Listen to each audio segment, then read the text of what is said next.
En portugais, je réponds. En français.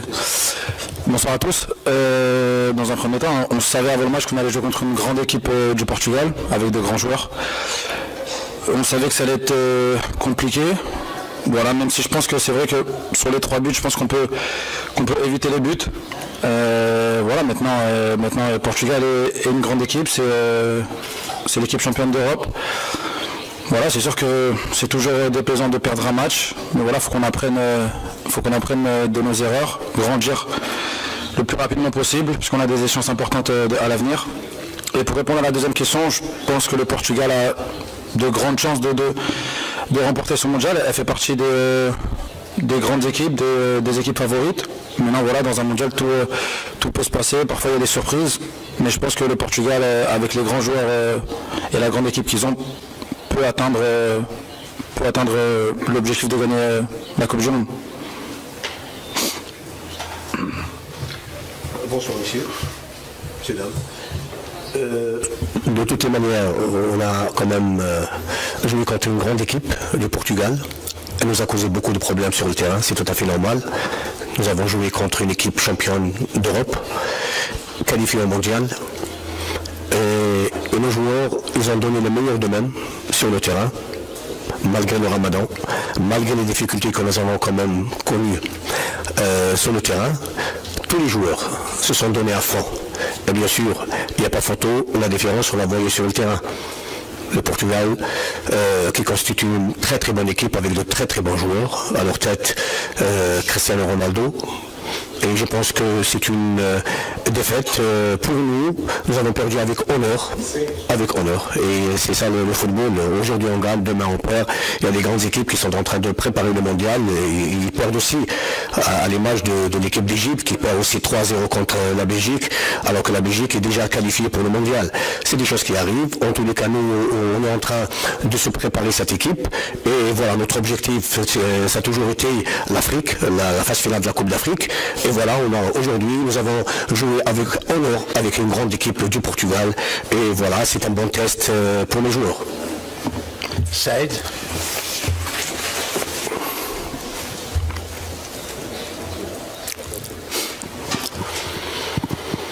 Bonsoir à tous. Donc, j'aurais une question, voire deux pour Monsieur Madjer.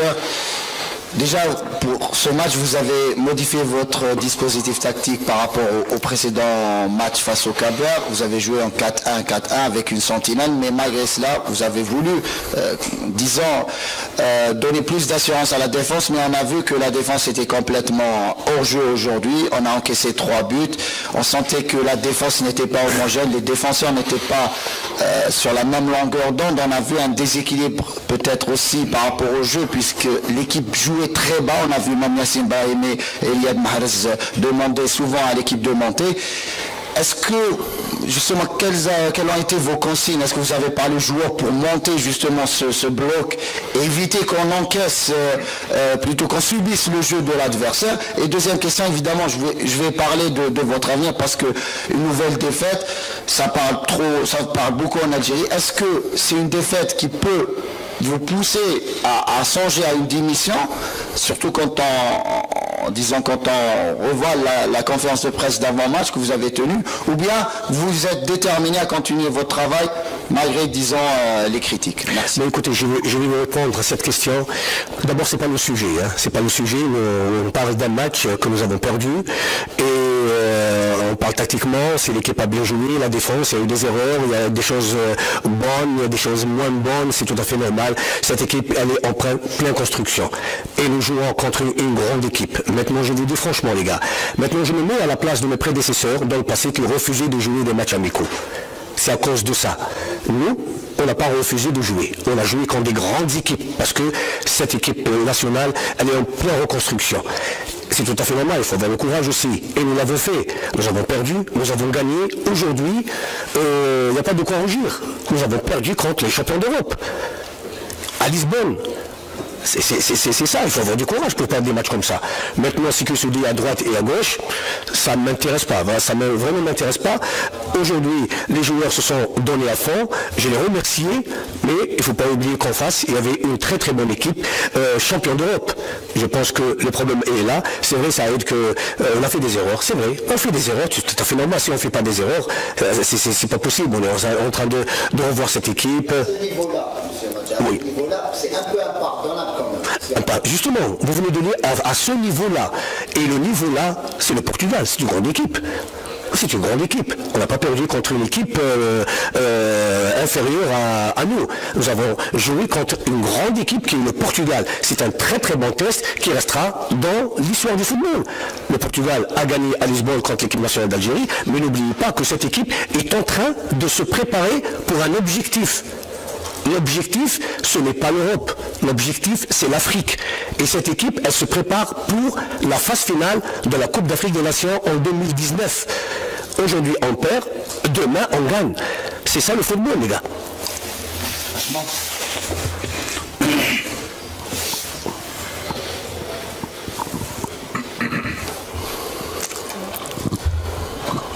Bonjour. Bonjour. Deux questions, les mêmes questions pour coach et pour Brahimi. Ça 3 défaites consécutives face à l'Iran, même si en amical, face au Cap-Vert et ce soir face au Portugal, aux champions d'Europe. Est-ce que vous avez le sentiment que l'équipe nationale traverse une crise actuellement? Et deuxième question, pour les deux si vous permettez, est-ce que vous pensez que notre équipe nationale, du fait que c'est le dernier match préparatif ce soir, sera prête pour la Gambie à Banjul? Et je me permets de rebondir. Monsieur Madjer, est-ce que vous souhaitez ou vous êtes déterminé à poursuivre votre mission à la tête de l'Inde? Yassine, tu réponds. C'est la même question. Moi, je répondrai un peu plus tard. Bonsoir. Pour revenir sur la question que vous avez posée par rapport aux 3 défaites, c'est sûr que c'est jamais agréable de perdre 3 matchs d'affilée, ne serait-ce qu'un seul. Maintenant, voilà, c'est vrai que je pense qu'on est encore de nouveau dans une phase de construction. Voilà, il y a eu un nouveau staff technique, il y a eu l'entrée de nouveaux joueurs. Donc voilà, donc forcément, ça met un peu de temps. Après, vous dire si on sera prêt pour le match qualificatif, moi je vous dis oui parce que j'ai confiance en notre groupe. Maintenant, on sait qu'il y a encore des choses à travailler. Voilà, on doit évoluer le plus rapidement possible parce que comme j'ai dit précédemment, les échéances importantes vont arriver. Et voilà, mais voilà, j'ai confiance en notre groupe, en notre fédération. Aujourd'hui, on a un groupe et voilà, il faut qu'on avance ensemble. Ben, je vous dirais la même chose. Hein. Je vous dirais la même chose parce que n'oubliez pas qu'on est à la tête de cette équipe nationale depuis 7 mois. Depuis 7 mois qu'on travaille et parfois on travaille dans de mauvaises conditions. Mais c'est pas la peine que je vous fasse un dessin. Et non, vous savez très bien, Asma. Et là, je ne vais pas rentrer dans les détails. C'est vrai qu'on essaie par tous les moyens de travailler avec les joueurs, d'essayer de les mettre dans de bonnes conditions. Psychologiquement, on essaie de parler avec eux, on essaie de travailler, on essaie de faire des matchs amicaux. Et là, je pense que ces matchs amicaux nous ont coûté très très cher. Très très cher parce que les gens ils nous jugent à partir de là. Ils nous jugent à partir de là, à partir des matchs amicaux. Alors que c'est des matchs, nous étions en plein une période de prospection, essayer de ramener les meilleurs, essayer de faire des matchs amicaux pour bénéficier de notre équipe à l'avenir. Mais je vois que c'est vraiment pas le cas. C'est vraiment pas le cas parce qu'on nous juge d'après les matchs amicaux. Pourquoi on perd contre le Portugal? Je pense qu'il est tout à fait normal qu'on perd contre une grande équipe. L'essentiel, c'est qu'il y a sur le terrain, les joueurs se sont donnés à fond. Le football, c'est comme ça. Les joueurs se sont donnés à fond. Il y a une équipe, le Portugal, c'est une équipe, ils se connaissent depuis très très longtemps. Ils ont fait des matchs, ils ont gagné la Coupe d'Europe des Nations. C'est tout le contraire pour notre équipe. Avant qu'il vienne le nouveau staff, notre équipe nationale a connu quand même des moments très difficiles. Elle est passée par une très grande crise et éliminée de la Coupe du Monde. Et depuis le mois d'octobre, on est là, on essaie de travailler. Nous avons gagné des matchs amicaux et nous avons perdu des matchs amicaux. C'est tout à fait normal, mais l'objectif restera toujours la Coupe d'Afrique des Nations le mois de septembre. Pardon? M. Brahimi vous a répondu. Moi, je pense que nous avons un très bon groupe. Qu'on ne juge pas sur des matchs comme ça de haut niveau. Nous, on prépare la Coupe d'Afrique des Nations, les gars. La Coupe d'Afrique des Nations. Et on prépare ça. Maintenant, on perd. Quand on perd un match contre une grande équipe comme ce soir contre le Portugal, on apprend beaucoup de choses. On apprend beaucoup de choses pour essayer d'améliorer si vous voulez, le côté défensif ou le côté milieu ou offensif. On bénéficie beaucoup des choses comme ça. Mais reste le match officiel, parce que jusqu'à présent, on n'a pas joué aucun match officiel. Et ce sera le mois de septembre. Je pense que notre équipe nationale, elle sera prête pour le mois de septembre contre la Gambie. Amin. Écoutez, je n'ai pas à vous répondre à cette question. Mais allez, peut-être l'avenir nous le dira. Pardon. Amin.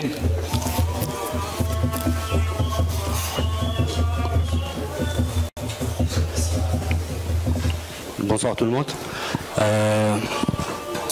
Monsieur Madjer, bonsoir à tout le monde. Bonsoir.